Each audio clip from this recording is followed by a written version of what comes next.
नमस्कार, आप देख रहे हैं वीआईपी गुरुकुल।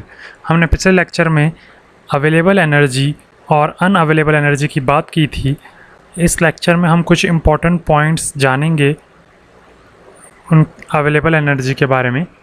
सबसे पहला पॉइंट हमारा जो है वो है loss of available energy when the same heat transfer through finite temperature difference. यानी अगर हम फाइनाइट टेम्परेचर डिफरेंस से same quantity of heat transfer करेंगे तो अवेलेबल एनर्जी का लॉस होगा। ठीक है, यानी कि लॉस ऑफ अवेलेबल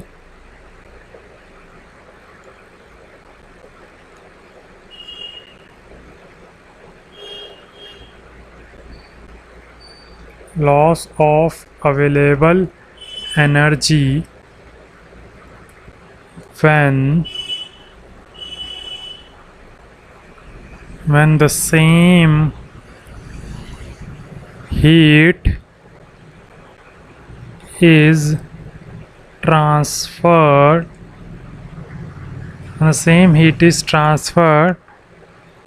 through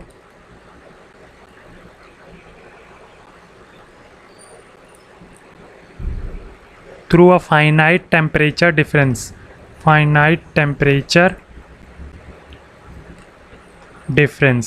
देखो,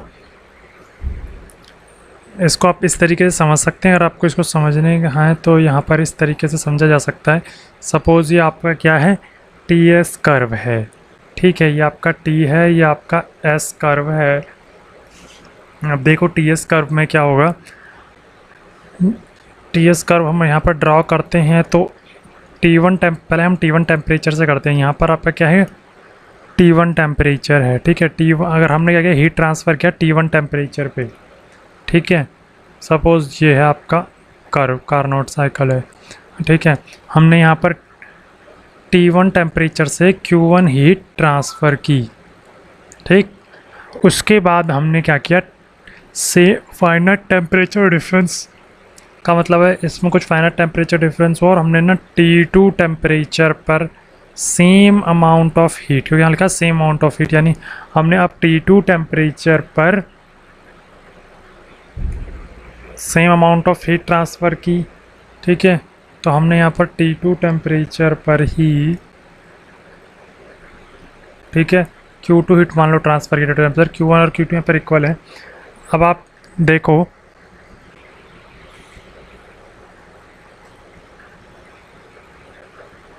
एफिशिएंसी का फॉर्मूला क्या होता है, आउटपुट अपॉन इनपुट। ठीक है, वर्क नेट अपॉन में हीट सप्लाइड, और वर्क नेट को क्या लिख सकते हैं, क्यू नेट अपॉन में हीट सप्लाइड। ठीक है, यहाँ पर क्या हो जाएगा, Q S minus Q R upon में क्यू एस। ठीक है, यहाँ पर अगर करेंगे तो क्या हो जाएगा, 1 माइनस क्यू आर अपॉन में क्यू एस। ठीक है, अगर मैं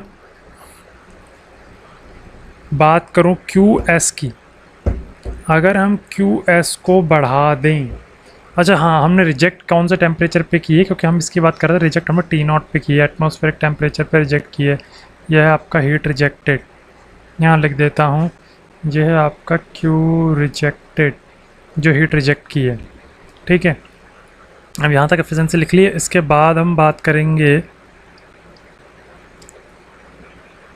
अगर हम क्यू एस हीट सप्लाइड बढ़ाएंगे, ठीक है, और क्यू आर को कांस्टेंट रखेंगे तो एफिशिएंसी में क्या फ़र्क पड़ेगा, एफिशिएंसी बढ़ेगी, क्योंकि 1 minus Q R by Q S, नीचे वाली टर्म बढ़ेगी, ओवरऑल टर्म क्या होगी, घटेगी, और एफिशिएंसी क्या होगी, बढ़ेगी।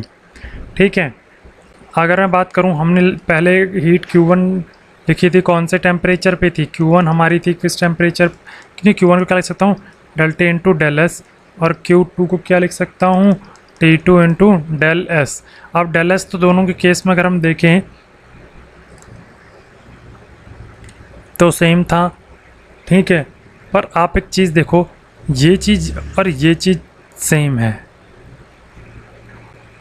ठीक है। एक चीज़ और यहाँ पर हम देख सकते हैं क्यू आर को मैं लिख सकता हूँ क्यू नॉट, जो कि है टी नॉट डेल एस, ठीक है, ये लिख सकता हूँ। अब आप देखिए जो आपका T1 है वो ग्रेटर देन है T2 से, ऐसा कब पॉसिबल हो ऐसा पॉसिबल है, और आपका Q1 और Q2 इक्वल है, और ऐसा कब पॉसिबल है जब आपका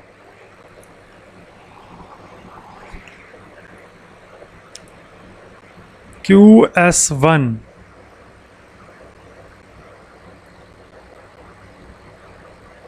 is greater than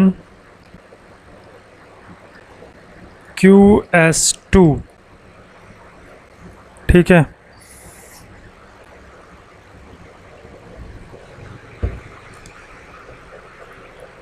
तो आप देख सकते हैं कि अगर आपको सेम एंट्रोपी चाहिए तो आपको क्या करना पड़ेगा, इनपुट में जो T1 टेम्परेचर में हीट सप्लाइड है वो बढ़ानी पड़ेगी, ठीक है। वो आपको क्या करनी पड़ेगी, बढ़ानी पड़ेगी, तभी ऐसा हो पाएगा।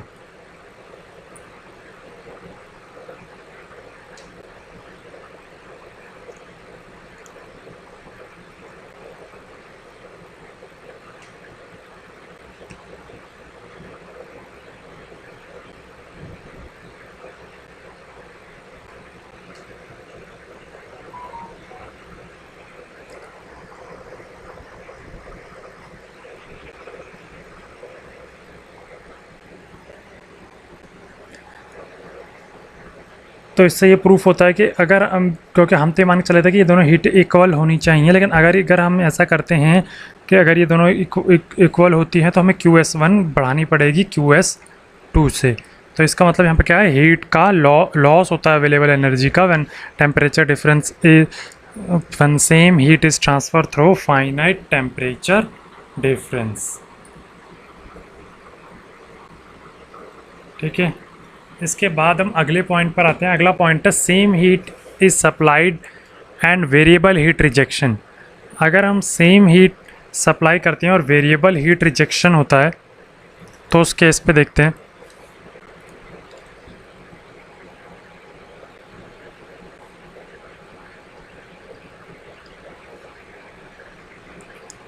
Same heat supplied and variable heat rejection, second case है हमारा same heat supplied and variable heat rejection. देखो अगर ऐसा होता है same heat supply with variable heat rejection, तो क्या होता है, इंक्रीज इन अनअवेलेबल एनर्जी और decrease in available energy. More the temperature difference more be the loss of available energy. जितना ज़्यादा टेम्परेचर डिफरेंस होगा उतना ज़्यादा अवेलेबल एनर्जी का लॉस होगा। Throw same heat is having more importance at higher temperature in comparison to the lower temperature. यानी कि heat की इंपॉर्टेंस ज़्यादा होती है हायर टेम्परेचर, जितना ज़्यादा हीट हायर टेम्परेचर पर होगी उतना फ़ायदा होगा as compare to lower temperature, ठीक है। तो यहाँ पर हम बात करें अगर, तो यहाँ पर आपका लॉस होता है, मैं डायरेक्ट लिख लेता हूँ क्योंकि वन वर्ड में डेरिवेशन नहीं आती, हालांकि मैं डेरिवेशन कर सकते हैं हम, लेकिन इसकी ज़रूरत नहीं है। तो आइए, अगर आपको ज़रूरत पड़ी और आप जानना चाह रहे होंगे तो आप कमेंट्स में लिख सकते हैं, मैं इसको अच्छी तरह एक्सप्लेन कर दूंगा अगली वीडियो में। अभी हम देखते हैं, वैसे वन वर्ड 1 मार्क क्वेश्चंस में डेरिवेशंस का ज़रूरत नहीं होती है।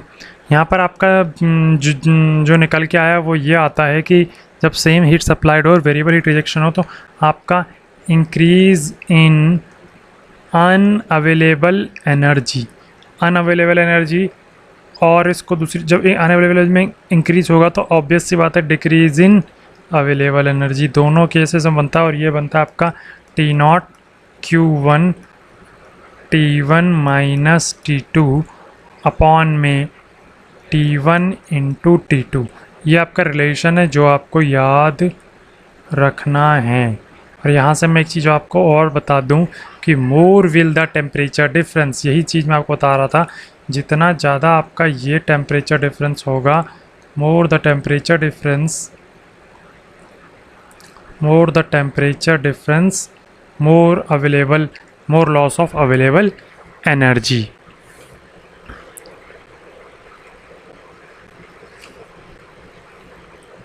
more the temperature difference, more will be the loss of available energy। ठीक है, ये बात यहाँ से आपको ध्यान में रखनी है। इसके बाद एक टर्म आती है यहाँ पर अवेलेबिलिटी। ठीक है, यहाँ पर एक टर्म आती है जिसका नाम है अवेलेबिलिटी। अब देखो अवेलेबिलिटी क्या होता है। अवेलेबिलिटी होता है आपका आप क्या कर रहे हो, एक सिस्टम से वर्क को एक्सट्रैक्ट कर रहे हो और सिस्टम को कहाँ तक ला रहे हो, सिस्टम को आप ला रहे हो final state, dead state, atmospheric, surrounding, ambient, datum और रेफरेंस लेवल तक। मतलब बिल्कुल उसको आप एक पर्टिकुलर स्टेज तक लेके आ रहे हो, फाइनल स्टेज तक, डेड स्टेट तक, एटमॉस्फेरिक लेवल तक। ठीक है, तो आप मैक्सिमम यूजफुल वर्क जो उसमें से निकाल सकते हो उस प्रोसेस से, when the system comes to be equilibrium within the dead state. ठीक है, तो उस टाइम पर जो मैक्सिमम यूजफुल वर्क आप निकाल सकते हो उसको अवेलेबिलिटी कहते हैं। अगर मैं अवेलेबिलिटी की डेफिनेशन यहाँ पर लिखूँ तो it is the maximum useful work, it is the maximum useful work which can be extracted from a process in which system comes into equilibrium, from a process in which system comes into equilibrium।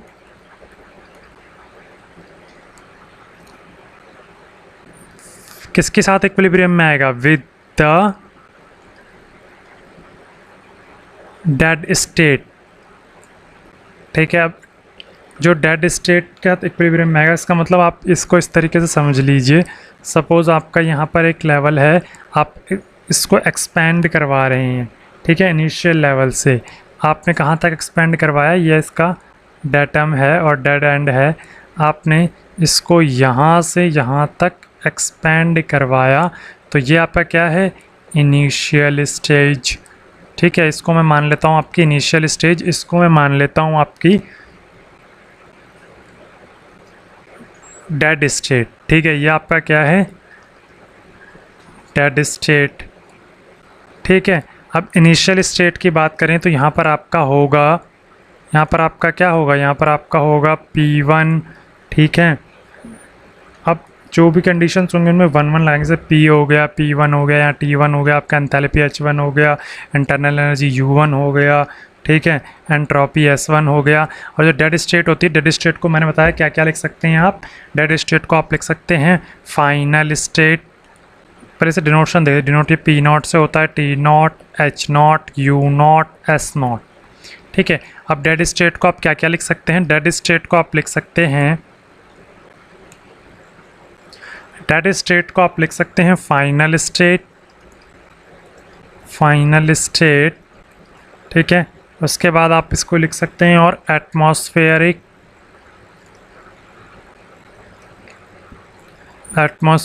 State. ठीक है, उसके बाद आप लिख सकते हैं surrounding, ambient, datum और reference level.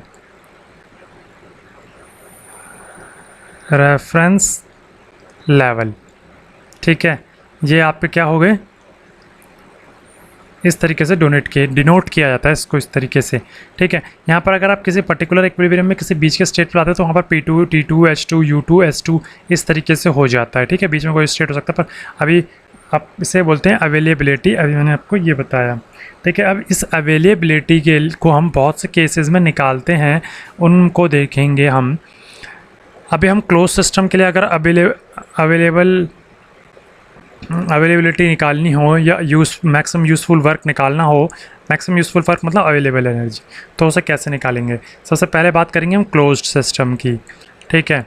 तो क्लोज सिस्टम की अगर हम बात करते हैं तो देखो इसको यूज़ करने के लिए हम इक्वेशन यूज़ करेंगे TDS की फर्स्ट इक्वेशन। TDS की फर्स्ट इक्वेशन क्या होती है, TDS की फर्स्ट इक्वेशन होती है TDS is equal to DU plus PdV, ठीक है। यहाँ से अगर हम TDS की फर्स्ट इक्वेशन का यूज़ करेंगे, PdV को हम क्या करेंगे, यूज़फुल वर्क, ये हमारा यूज़फुल वर्क है, प्लस DU तो हमारा क्या एज इट इज़ हो जाएगा, इज इक्वल टू, ठीक है। TDS को हमने लिख दी यहाँ पर, इसको TDS ही रहने देंगे फ़िलहाल के लिए, TDS ही रहने दिया, ठीक है। अब आ जाते हैं हम यूज़फुल वर्क पे। यूज़फुल वर्क की अगर हम बात करें तो ये हो जाएगा T0, ठीक है। यहाँ पर क्या हो जाएगा SF माइनस SI। देखो ये होता है T0 डेल एस को क्या लिख सकते हैं, change in entropy, final entropy minus initial entropy minus, ठीक है। DU क्या लिख सकते हैं, चेंज इन इंटरनल एनर्जी, जो कि होती है UF माइनस UI, ठीक है। तो आपको याद रखना है, ये हो जाता है आपका फॉर्मूला। इसको आप इस तरीके से लिख सकते हैं, अगर आप सबको एक तरफ करना चाहें तो इसको लिख सकते हैं हम, एक तो इसको हम इस तरीके से लिख सकते हैं जैसे ये लिखा हुआ है, वरना हम इसको इस तरीके से लिखते हैं, चलो उसको मैं बाद में आपको बताऊंगा। फ़िलहाल तो इसको फंक्शन के टर्म लिखते हैं, इसका एक फंक्शन होता है, ठीक है। अभी हम इसको SF क्या लिख सकते हैं, फाइनल कंडीशन हमारी S0 है, मतलब डेड स्टेट, ठीक है। इनिशियल कंडीशन को S1 लिख सकते हैं, माइनस यहाँ पर क्या लिख सकते हैं U0 माइनस U, इसको लिख सकते हैं 1, ठीक है। ये आपका क्या हो गया, यूज़फुल वर्क। किसके लिए है यूज़फुल वर्क, ये यूज़फुल वर्क है क्लोज सिस्टम के लिए, ठीक है। तो यहाँ पर आपका ये आ गया। अब अगर मैं बात करूँ, ये आपका एक इम्पॉर्टेंट रिज़ल्ट आया जो आपको याद रखना है, ठीक है। ये तो हो गया डेड स्टेट और रेफरेंस लेवल के लिए। अब अगर मैं बात करता हूँ फ्रॉम 1 लेवल टू 2 लेवल, मतलब अगर हम डेड स्टेट पे ना जाएं, उससे पहले किसी लेवल पर रुकेंगे, तो उसके लिए यहाँ पर आएगा फ्रॉम 1 to 2 लेवल तक जाना है। यानी कि अगर जो आपका केस पहले बनाया था वो कुछ इस तरीके से हो कि ये आपका 1 लेवल है, ठीक है, ये आपका रेफरेंस लेवल है, और आप किसी चीज़ को एक्सपेंड कर रहे हो यहीं तक, यानी कि लेवल 2 तक। लेवल 1 में क्या हमने किस तरीके से किया था, लेवल 1 में आपका जो था वो था P1 T1, ठीक है, H1 U1, P1 T1 H1 U1 इस तरीके से था, ठीक है। जबकि आपका लेवल 2 में क्या था, यहाँ लिखूँगा मैं P2 T2 H2 U2 और P2 T2 H2 U2, और इसके साथ आएगा आपका S P2 T2 H2 U2, यहाँ P1 T1 H1 U1, ठीक है। यहाँ पर एक S1 भी होता है एंट्रोपी के लिए, यहाँ पर होता है S2, ठीक है। और नीचे आपका रेफरेंस लेवल तक अगर एक्सपेंड करना चाहें इसको, तो यहाँ पर आएगा आपका P0 T0 H0 U0 S0, ठीक। ये आपका रेफरेंस लेवल हो गया।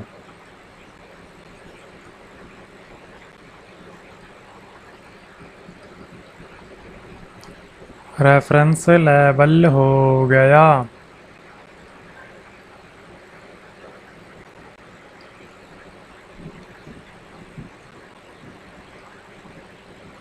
ये आपका क्या है, रेफरेंस लेवल। तो ये तक तो यहाँ तक तो मैं पहुँच गया, आपका रेफरेंस लेवल तक हो गया। अब हम अगर हम 1 से 2 तक कर रहे हो तो एक फार्मूले में किस तरीके के चेंजेस आएंगे वो हम देख रहे थे। आइए देखते हैं। सबसे पहले अभी तक जो हमने फार्मूला पढ़ा है वो कुछ इस तरीके का है, U1 माइनस U0, ठीक है, और minus T0 S1 minus S0, ये होता है। ये अभी तक का फार्मूला है। अब अगर हम बात करें 1 और 2 के लिए, 1 और 2 के लिए जो फार्मूला लगेगा वो कुछ इस तरीके से कन्वर्ट हो जाएगा, यो सी एस यहाँ पर U1 माइनस U2 माइनस यहाँ पर आएगा तुम्हारा S1 माइनस S2। ठीक है, एक बात को ध्यान में रखना है, इसलिए मैं यहाँ पर अलग कलर से शो कर रहा हूँ, टी नॉट चेंज नहीं होगा, यानी कि आपका टी नॉट जो है वो चेंज नहीं होगा। उसके अलावा यहाँ पर 1 2 और 1 2 आ जाएंगे। इसको आप इस तरीके से करोगे। ठीक है, अगर अब इसे जर्नलाइज टर्म में लिखना चाहूँ मैं, तो जनरलाइज टर्म में इसको हम इस तरीके से लिखेंगे, और ये एक इम्पॉर्टेंट फार्मूला बनेगा जनरलाइज टर्म में क्लोज सिस्टम के लिए। जनरलाइज टर्म में इक्वेशन होगी u initial minus u final, u initial minus u final minus T not s initial minus s final. ठीक है, अब आ जाते हैं हम, ये आपका जनरलाइज फार्मूला, इसको लगाना है आपको, और 1 2 आपकी इनिशियल और फाइनल कंडीशन से ही, आपके इनिशियल फाइनल कंडीशन कोई सी हो सकती है, जनरलाइज फार्मूला है, ये आपको यूज़ करना है। अच्छा, ये तो हो गया हमारा मैक्सिमम यूज़फुल वर्क हमने निकाला किसके लिए, क्लोज्ड सिस्टम के लिए। सॉरी, ये आपका यूज़फुल वर्क नहीं सही है, ये आपका यूज़फुल वर्क है क्लोज्ड सिस्टम के लिए। अब अगर आप work done against atmospheric pressure work done कर रहे हैं और वॉल्यूम में चेंज आ रहा है, उस केस के लिए मैक्सिमम यूज़फुल वर्क थोड़ा सा चेंज हो जाता है। अब उस चेंज को देखते हैं। अगर आप एक्सटर्नल वर्क करें, सपोज बैलून है, बैलून में एक्सटर्नल प्रेशर भी लगता है और अंदर क्लोज है पूरी तरह से, और बाहर से क्या एक्सटर्नल प्रेशर लग रहा है और उसका वॉल्यूम चेंज हो रहा है, मतलब इस तरीके से कोई गैस है। ठीक है, मैं सबसे पहले मैं देखता, अभी हम निकालने वाले हैं मैक्सिमम यूज़फुल वर्क। ठीक है, मैक्सिमम यूज़फुल वर्क। अब हमें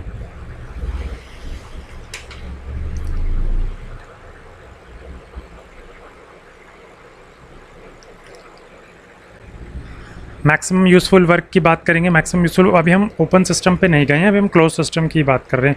क्लोज सिस्टम पे ही हमारा केस ये होता है। लेट अस सपोज, अभी तक तो हम क्या करते हैं, एक सिस्टम में रिएक्शंस होगी और वो एक स्टेट से दूसरे स्टेट में आएगा। लेट अस सपोज एक बैलून है। ठीक है, ये आपका क्या है, बलून है। अगर बलून में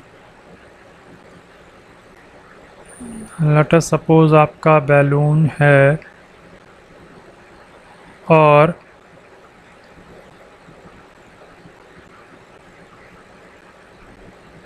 बलून में एयर भरी हुई है।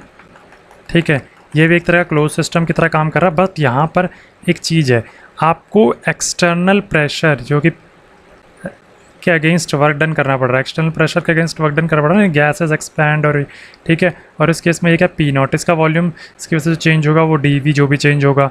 तब यहाँ पी नॉट को मैं यहाँ से यहाँ लिख देता हूँ, ये एक्सटर्नल प्रेशर में चेंज करना पड़ रहा है, और ये आपका क्या है, पी नॉट प्रेशर लग रहा है। तो इस केस में मैक्सिमम यूज़फुल वर्क आपका क्या हो जाएगा, अब जो आपका मैक्स को हम मैक्सिमम कहते हैं, वो यूज़फुल वर्क, वो भी एक तरह से मैक्सिमम यूज़फुल वर्क की तरह करिए। अगर हमें इस ऐसी कंडीशन गिवन है कि एक्सटर्नल प्रेशर से भी लग रहा है, तो हमें मैक्सिमम, तो ये होता है आपका मैक्सिमम यूज़फुल वर्क जो होगा आप क्लोज सिस्टम के लिए। ठीक है, ये आपका हो जाएगा U1 माइनस U0। ठीक है, minus T not S1 minus S0। ठीक है, ये ब्रैकेट इस तरीके से minus P naught D V. ठीक, ये आपका क्या हो गया, मैक्सिमम यूज़फुल वर्क हो गया। अब इसको और सिंप्लीफाई करें तो ये कुछ इस तरीके से हो जाएगा, m.u.w। ठीक, ये आपका हो जाएगा यहाँ पर control system is equal to U1 minus U0। ठीक है, minus T not S1 minus S0। ठीक है, माइनस पी नॉट, और ये आपका हो जाएगा ब्रैकेट में VF माइनस V इनिशियल। ठीक, ये टर्म हमने जोड़ी है। अब आप एक चीज़ देखिएगा, VF माइनस V इनिशियल को मैं क्या लिख सकता हूँ, V naught minus V one लिख सकता हूँ। तो मैं इसको यहाँ पर अब इस तरीके से लिखता हूँ, maximum useful work close system के लिए। यहाँ पर इसे सॉल्व करके लिखता हूँ मैं। अब मैं इसको डायरेक्ट लिख रहा हूँ, u1 माइनस यू नॉट, ठीक है, minus T not s1 minus S not plus P not, ठीक है, v1 माइनस वी नॉट। देखो यहाँ वन और नॉट, वन नॉट, और सॉरी यहाँ भी वन है, ये वन नॉट ये चल रहा है, इसलिए यहाँ प्लस का साइन कर दिया मैंने, माइनस साइन बाहर लेके चेंजेस कर दिए हैं, और ये आपका फाइनल इक्वेशन हो गया। ठीक है, तो ये आपका मैक्सिमम यूज़फुल वर्क के लिए फाइनल इक्वेशन है। अब बात करते हैं हम, जो कि आपको ये याद रखना है, अब हम बात करेंगे ओपन सिस्टम की। ठीक है, ओपन सिस्टम की बात करते हैं हम। अब हम बात कर रहे हैं ओपन सिस्टम में मैक्सिमम यूज़फुल वर्क की। ओपन सिस्टम में मैक्सिमम यूज़फुल वर्क, मैंने आपको बताया था क्लोज सिस्टम में हम इंटरनल एनर्जी का जहाँ यूज़ करते हैं, वहीं ओपन सिस्टम में हम किसका यूज़ करते हैं? ओपन सिस्टम में हम यूज़ करते हैं एंथैल्पी का। ठीक है, एंथैल्पी का यूज़ करते हैं हम। अब ओपन सिस्टम की बात करेंगे, उसके लिए हम क्या निकालना है? यूज़फुल वर्क निकालना है। तो यूज़फुल वर्क निकालना है, मैं यहाँ पर आऊँगा, यूज़फुल वर्क। ठीक है, यूज़फुल वर्क निकालना किसके लिए? ओपन सिस्टम के लिए। तो हम यूज़फुल वर्क ओपन सिस्टम के लिए निकालेंगे, तो मैंने आपको बताया इंटरनल एनर्जी को एंथैल्पी से, और इंटरनल एनर्जी को एंथैल्पी से बदल देंगे। यहाँ पर T naught S I minus यहाँ पर आपका एस एफ हो जाएगा। ठीक है, क्योंकि फ्लो एनर्जी किस में होती है? मूविंग। ओपन सिस्टम में वाट फ्लो मूव करता है, इसलिए हमें एंथैल्पी होती है एज ए एनर्जी। ठीक है, ये एक तरह से याद करने का तरीका भी है। अब अगर हम मैक्सिमम यूज़फुल वर्क की बात करें, मैं डायरेक्ट लिख रहा हूँ इसके लिए, अब maximum useful work,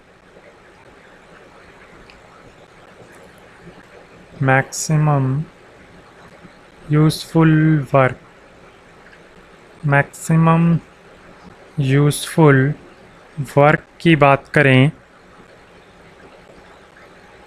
maximum useful work, देखो मैक्सिमम यूज़फुल वर्क का जो एक्सप्रेशन होता है वो होता है आपका, इसके लिए यहाँ पर आपका ना, जब भी कोई फ्लो वर्क होता है, जैसे मान लो ओपन सिस्टम क्या होते हैं, एक तरह के आपका नोज़ल हो गया, ठीक है, एक तरह से आपका डिफ्यूज़र हो गया, या फिर आपका पंप हो गया, उसमें एटमॉस्फेरिक प्रेशर इतना इम्पैक्ट नहीं डालता है, इसलिए यहाँ पर जो ये होगा ये सेम होगा, इसमें आपका एटमॉस्फेरिक प्रेशर का रोल नहीं होगा। तो यहाँ पर आपका S I minus S F ये हो, यही यहाँ पर आपको याद रखना है। इस केस में दोनों ही सेम होते हैं। ठीक है, यानी कि the expression of useful work and maximum useful work is same for the open system. अब हमने क्या पढ़ा? अवेलेबिलिटी। अवेलेबिलिटी को यूज़फुल वर्क कहते हैं। अब हमें अवेलेबिलिटी फंक्शन देखना है, और फ्लो फंक्शन भी कहते हैं। ये क्या होते हैं? देखो कुछ नहीं होता, आपको इन्हीं चीज़ों से फंक्शन बनाए गए हैं। जैसे आपको इनको वन वाली टर्म्स को एक तरफ और एफ वाली टर्म्स को एक तरफ लिख दोगे तो एक फंक्शन बनेगा, उसको अवेलेबिलिटी फंक्शन कहते हैं। देखते हैं अवेलेबिलिटी फंक्शन किस तरीके से होते हैं ओपन और क्लोज सिस्टम दोनों के लिए। तो हम अभी जो टॉपिक की बात कर रहे हैं वो हैं आपके अवेलेबिलिटी फंक्शन। अवेलेबिलिटी फंक्शन और दूसरा आपका जिसे कहते हैं फ्लो फंक्शन। अवेलेबिलिटी फंक्शन और इसको बोलते हैं flow availability. Flow availability denoted by phi से डिनोट करते हैं। अब देखिए होता क्या, सबसे पहले क्लोज सिस्टम के लिए निकालते हैं। क्लोज सिस्टम के लिए कैसे निकालते हैं? क्लोज सिस्टम के लिए बात करेंगे तो इसको इस तरीके से डिनोट करते हैं, यानी 5 for close system change in availability function represent the maximum useful work. Availability function को आप डिफाइन इस तरीके से भी कर सकते हो कि चेंज अवेलेबिलिटी के फंक्शन के चेंज का मतलब है जो रिजल्ट देगा ना अवेलेबिलिटी फंक्शन का चेंज, उसका मतलब होगा आपका मैक्सिमम यूजफुल वर्क। ठीक है, तो यहाँ पर लिखते हैं change in available energy, change in available, यहाँ पर इसको ठीक कर लेना, ए आई होगा यहाँ पर भी ए आई होगा, change in availability function represent, change in availability function represent the maximum useful work। मतलब कि आपका चेंज इन अवेलेबिलिटी फंक्शन क्या देगा आपको, रिप्रेजेंट क्या करेगा, मैक्सिमम यूजफुल वर्क। ठीक है, अब इसको कैसे निकालेंगे आप, phi C S is equal to, देखो अवेलेबिलिटी फंक्शन जो होता है ना वो ये होता है U naught plus P naught V minus T naught S. ऐसा इसलिए होता है कि अगर मान लो आपको मैक्सिमम यूज़फुल वर्क निकालना है, ये उसी से डिराइव होकर आया है, लेकिन अगर आपको मैक्सिमम यूज़फुल वर्क निकालना है तो देखिए आप इससे कैसे निकाल सकते हैं। मैक्सिमम यूज़फुल वर्क आपको निकालना है, आपने निकालना है एम यू डब्ल्यू, वो अवेलेबिलिटी फंक्शन में क्या होता है, डिफरेंस। ठीक है, अब वो देखो कैसे बनेगा, पहले पीछे हमने पढ़ा है अभी मैक्सिमम यूज़फुल वर्क का फॉर्मूला, वो कुछ इस तरीके से होता है, यही पढ़ा है ना हमने।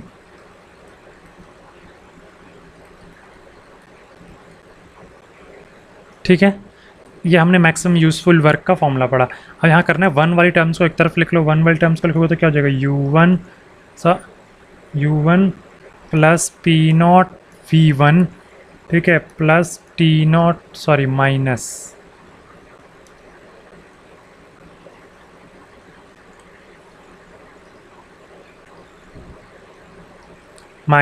टी नॉट एस वन, ठीक है,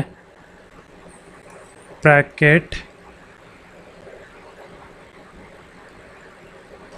माइनस, ठीक है, यहाँ पर क्या होगा u2 plus P naught V two minus T naught S two. ठीक है, अब इसको मैं लिख सकता हूँ phi one minus phi two, यहाँ से आपका डिनोट हुआ कि ये क्या है आपका, ये आपका क्या है, ये आपका फाई है। ठीक है, अब इसी तरीके से हमें ओपन सिस्टम के लिए निकालना है, तो सेकंड पॉइंट आपका क्या होगा, availability function for open system निकालेंगे तो वो होगा आपका h minus T naught S, h minus T naught S. अब देखिए ये किस तरीके से करेंगे, इसको करेंगे हम यहाँ पर, तो क्या एच वन माइनस, या आपने पीछे पढ़ा था H one minus H naught, ठीक है, यहाँ पर आ जाएगा T one T naught S one minus S two. ठीक है, यहाँ से अगर हम इसको करने लगे तो क्या हो जाएगा, H one minus H two, ठीक है, यहाँ माइनस क्या होगा, T not minus S one, ठीक है, और यहाँ पर आपका आएगा प्लस में T not minus T not into H two. ठीक है, अब इनको अलग अलग करेंगे अगर तो लिखने लगेंगे तो क्या हो जाएगा, H one minus T naught S one bracket, ठीक है, माइनस यहाँ पर क्या होगा H two minus T naught S two. तो इसको मैं क्या लिख सकता हूँ, इसको अगर लिखने की बात आएगी तो क्या लिखूँगा, फाई वन अपॉन में phi two, phi one minus phi two, यहाँ से प्रूव हुआ था कि ये आपका क्या है, फाई है। ठीक है, तो आपने ओपन सिस्टम और क्लोज सिस्टम के लिए अवेलेबिलिटी फंक्शन निकाले, जो कि ये है ओपन सिस्टम के लिए। ठीक है, अब एक टर्म आती है आपकी जिसका नाम है इरिवर्सिबिलिटी। इरिवर्सिबिलिटी क्या होता है, ये एक तरह का लॉस ऑफ अवेलेबिलिटी होता है। अभी हमने क्या पढ़ा, अवेलेबल, अभी हमने उससे पहले पढ़ा था अवेलेबल एनर्जी, फिर अनअवेलेबल एनर्जी, फिर पढ़ा अवेलेबिलिटी, अब आता है इरिवर्सिबिलिटी। लॉस ऑफ अवेलेबिलिटी को इरिवर्सिबिलिटी कहते हैं। इरिवर्सिबिलिटी के लिए आते हैं हम किस पे, इरिवर्सिबिलिटी पर। अब जो हमारा टॉपिक है वो है इरिवर्सिबिलिटी।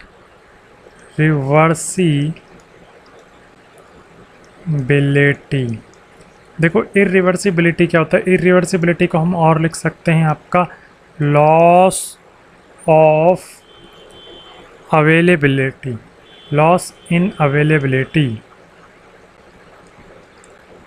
Loss in availability. देखो अब इसमें क्या होता है, आपका मैक्सिमम इरिवर्सिबिलिटी का मतलब क्या है कि हम किसी सिस्टम से मैक्सिमम कितना वर्क ले सकते थे पर हम एक्चुअल कितना ले पाए, इनका जो डिफरेंस है वो इरिवर्सिबिलिटी है। ठीक है, हम मैक्सिमम यूज़फुल वर्क जो सिस्टम से ले सकते थे और एक्चुअल जो वर्क हमें मिला उनका डिफरेंस आपका इरिवर्सिबिलिटी होता है। ठीक है, अब हम देखते हैं इरिवर्सिबल, इसकी डेफिनेशन लिखनी हो तो लिख सकते हो, it is defined as the difference between maximum work and actual work, यानी मैक्सिमम वर्क और एक्चुअल वर्क का जो डिफरेंस है वो आपका इरिवर्सिबिलिटी होता है। अब एक इरिवर्सिबिलिटी निकलता कैसे है, इरिवर्सिबिलिटी निकालने का फॉर्मूला के लिए एक थ्योरम है, गेज-स्ट्रोडाला थ्योरम। अब देखो ये थ्योरम क्या कहती है, गेज-स्ट्रोडाला थ्योरम, इसके लिए आपकी है गेज-स्ट्रोडाला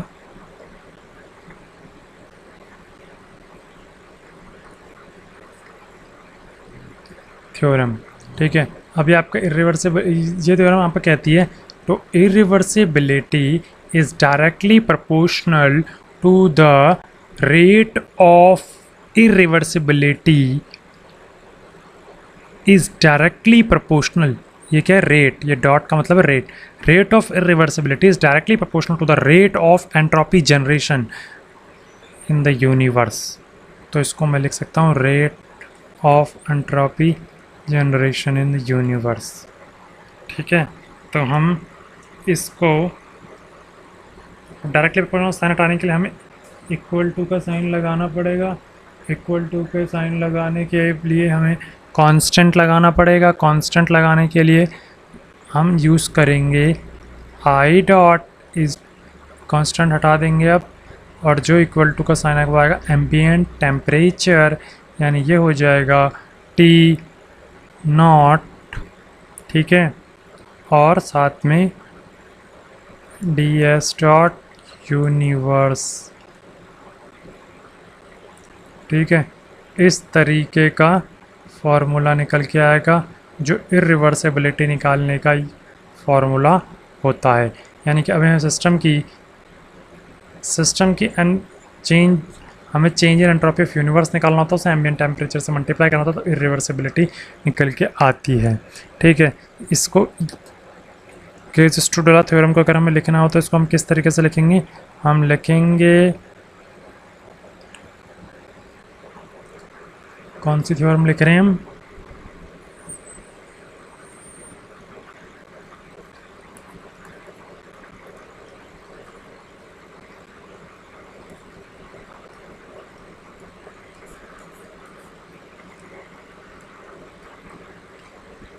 यहाँ पर आएगा according to this theorem rate of irreversibility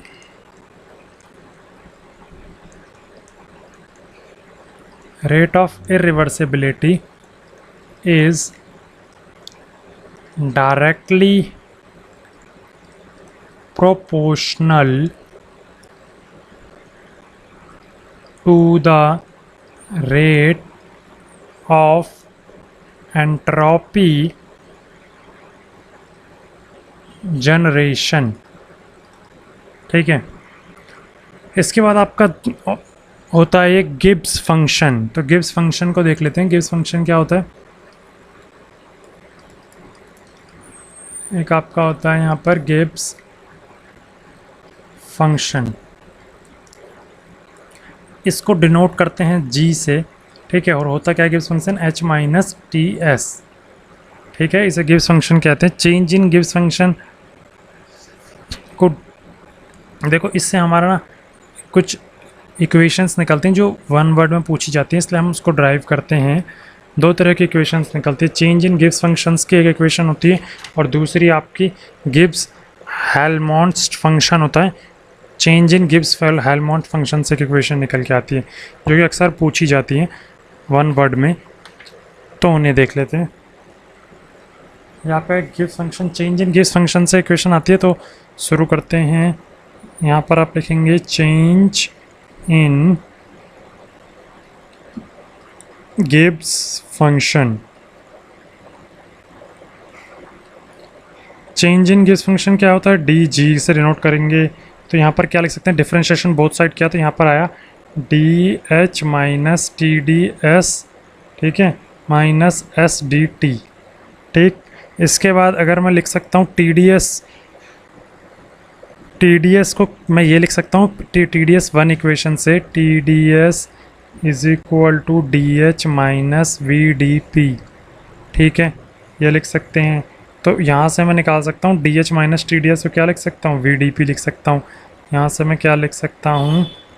D H minus T D S is equal to V D P, ठीक है। तो यहाँ पुट कर दो, इसको पुट करेंगे तो डी जी का फॉर्मूला हो जाएगा V D P minus S D T, ठीक है।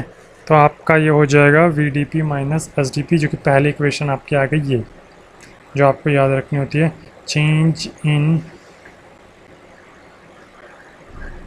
चेंज इन गिब्स फंक्शन से आपकी ये इक्वेशन आती है, ठीक है। इसके बाद मैं बात कर रहा हूँ तो आपका अगला होगा चेंज गिब्स हेल्महोल्ट्ज़ फंक्शन क्या होता है, पहले तो ये देख लेते हैं। गिब्स हेल्महोल्ट्ज़ फंक्शन क्या होता है? गिब्स हेल्महोल्ट्ज़ फंक्शन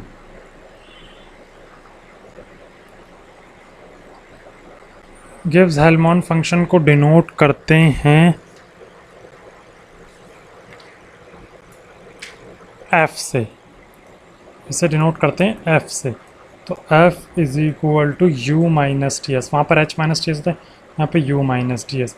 इसका change in Gibbs Helmholtz function निकालेंगे तो यहाँ पर निकालते हैं change in Gibbs Helmholtz function. अगर चेंज निकालेंगे तो उसको डी एफ लिखेंगे, डी एफ इंटीग्रेट करेंगे डी यू, ये हो जाएगा आपका क्या? T D S minus S D T. यहाँ पर आपको D U T D S को क्या लिख सकते हैं हम? इसको हम ये लिख सकते हैं D U minus T D, sorry, इसको हम लिख सकते हैं फर्स्ट लॉ से जो इक्वेशन बन के आती है ना, उसमें हम इसको क्या लिख सकते हैं पता है? इसको हम लिख सकते हैं D U minus T D S is equal to minus का पी डी वी। ये बताए किस इक्वेशन से आया है? ये आपका आया है D Q is equal to, यानी T D S is equal to D Q, ये आपकी आई है D Q is equal to D U plus P D V. तो ये D U plus P D V से आई है, डी क्यू को मैं टी डी एस लिख दिया, इस इक्वेशन से बन के आया है। इस इक्वेशन की वजह से हम डी एफ को पता क्या लिख सकते हैं? डी एफ को लिख सकते हैं माइनस पी डी वी, और यहाँ लिख सकते हैं माइनस एस डी टी, ठीक है।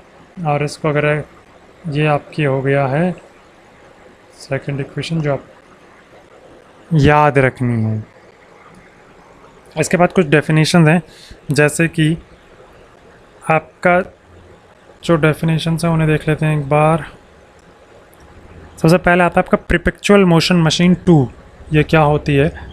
तो पहला आपका जो है वो है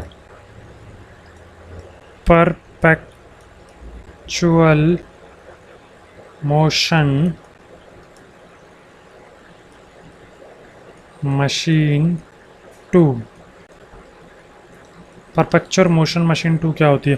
देखो परपेचुअल मोशन मशीन टू क्या है, ये आपका जैसे परपेचुअल मोशन मशीन वन क्या करती है, वॉयलेट करती थी किसको, फर्स्ट लॉ। वैसे perpetual motion machine two violate करती है सेकंड लॉ ऑफ थर्मोडायनेमिक्स को, यानी ये कहती है कि कंप्लीट कन्वर्जन हो जाता है लो ग्रेड एनर्जी का हाई ग्रेड एनर्जी में। अगर ऐसा हो जाए तो परपेचुअल मोशन मशीन टू हो जाएगी, पर इसलिए ये नॉट पॉसिबल है। तो इसको हम लिखेंगे P P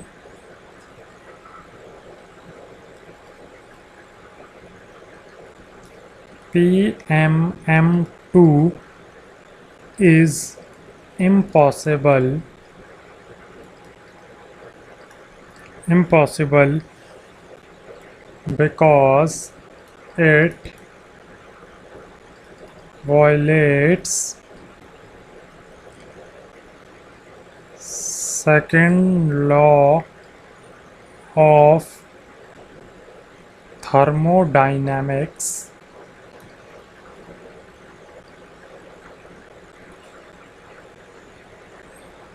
that is complete conversion of low grade energy to high grade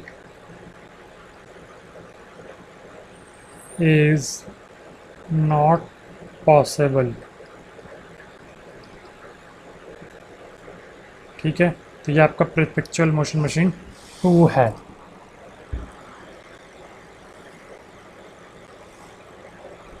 ठीक है, और इसके बाद आता है perpetual motion machine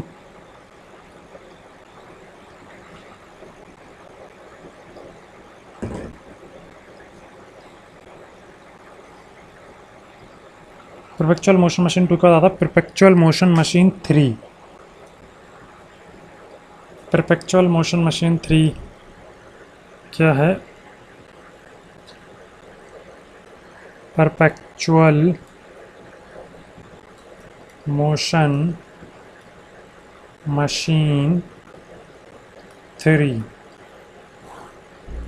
perpetual motion machine three की बात करें तो परपेचुअल मोशन मशीन थ्री कहती है it is impossible to construct a device which can run completely in the absence of friction, यानी फ्रिक्शन का इफेक्ट बिल्कुल ही ना रहे और ऐसी मशीन हो जो बिना फ्रिक्शन के काम कर सके, जो कि इम्पॉसिबल है। तो यहाँ पर आएगा आपका PM3 is impossible. PMM3 is impossible, that is, it is impossible to construct a device which run completely in absence of friction. ठीक है, तो ये आपका perpetual motion machine third kind की हो गई। ठीक है, अब तीनों परपेचुअल मोशन मशीन की अगर हम बात करें तो आप उसको याद करने का तरीका इस तरीके से कर सकते हैं। परपेचुअल मोशन मशीन तीनों की बात करूं, सपोज करो आपका पहला क्या है, PM1, PM2, PM3। ठीक है, perpetual motion machine of first का मतलब हुआ आपका परपेचुअल मोशन मशीन फर्स्ट कौन सी है? परपेचुअल मोशन मशीन फर्स्ट कहती है कि ऐसा इम्पॉसिबल ऐसी मशीन जो बिना इनपुट के, ठीक है, आउटपुट दे। ठीक है, तो यानी कि आप इसको, या अगर आप इसको समझना चाहें तो आप बोल सकते हैं ऐसी बाइक जिसमें पेट्रोल टैंक ना हो, यानी कि इसको अगर आपको याद रखना हो, मतलब मैं याद रखने का तरीका बता रहा हूँ, ये आपका हो जाएगा बाइक विदाउट पेट्रोल टैंक। ठीक है, और ये क्या बोलता है perpetual motion machine of second kind, बोलता है कि आप conversion of low grade energy को कम्प्लीटली हाई ग्रेड एनर्जी में कन्वर्ट कर दे, यानी इसका मतलब ये हो गया कि bike without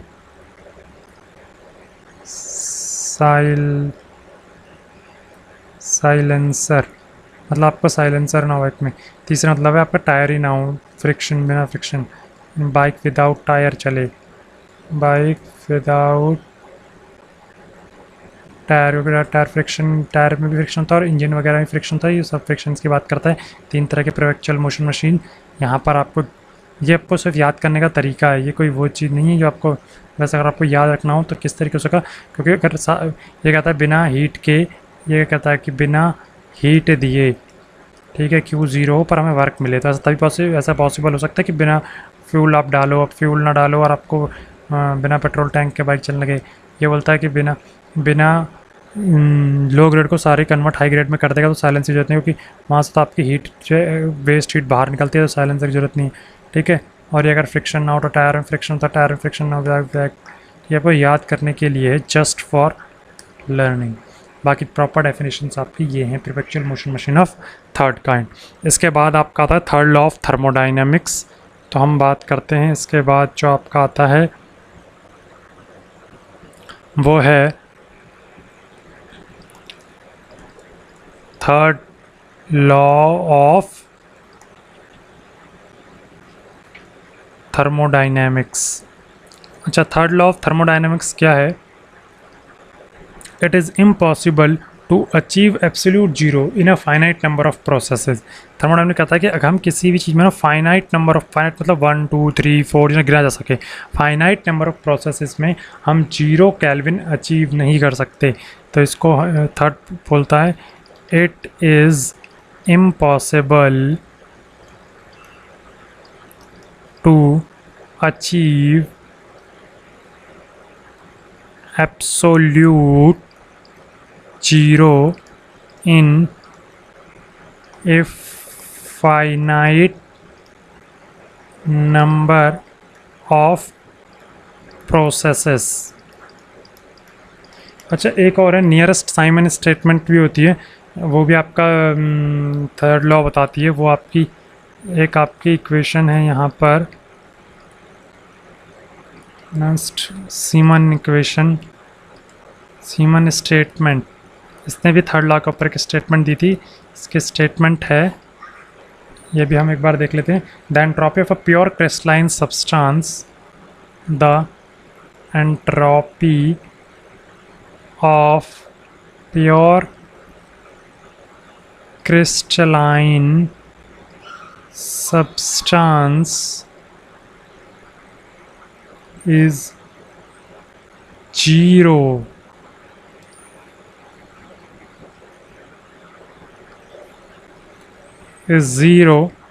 at absolute zero temperature, at absolute zero temperature। इसने कहा था प्योर क्रिस्टलाइन सब्सटेंस उसकी एंट्रोपी 0 होगी एब्सोल्यूट 0 टेम्परेचर पर। इसके बाद लास्ट टॉपिक इस लेक्चर का है कंप्रेसिबिलिटी फैक्टर। एक टर्म होती है यहाँ पर कंप्रेसिबिलिटी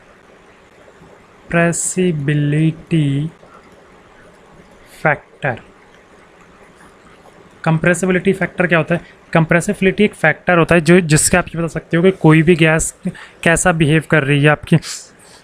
अगर कंप्रेसिबिलिटी फैक्टर 1 है तो वो आपकी क्या है? आइडल गैस है, ठीक है, और ग्रेटर देन और लेस देन 1 तो आपकी रियल गैस है, ठीक है। तो कंप्रेसिबिलिटी फैक्टर को हम किस तरीके से लिखेंगे? द पैरामीटर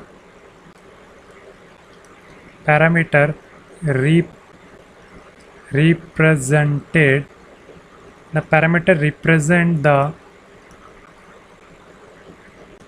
deviation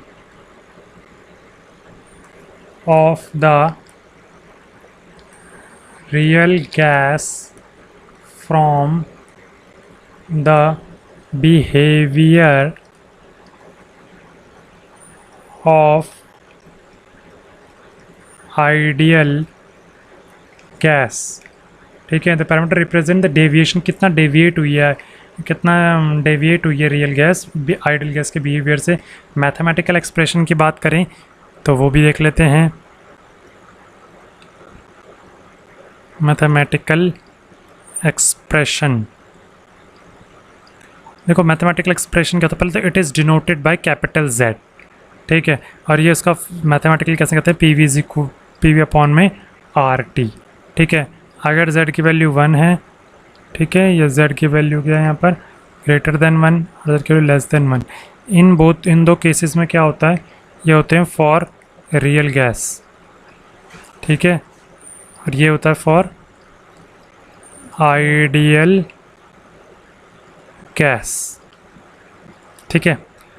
तो ये आपका होता है कंप्रेसिबिलिटी फैक्टर, जो बताता है कि गैस कितनी डेविएट हो रखी है आइडियल गैस से, बिहेवियर उसका कितना डेविएट है, ठीक है, ये एक पैरामीटर है। तो आज की क्लास के लिए इतना ही। अगर आपको वीडियो अच्छी लगी हो तो चैनल को सब्सक्राइब करें, शेयर करें, लाइक करें। Thank you for watching this video.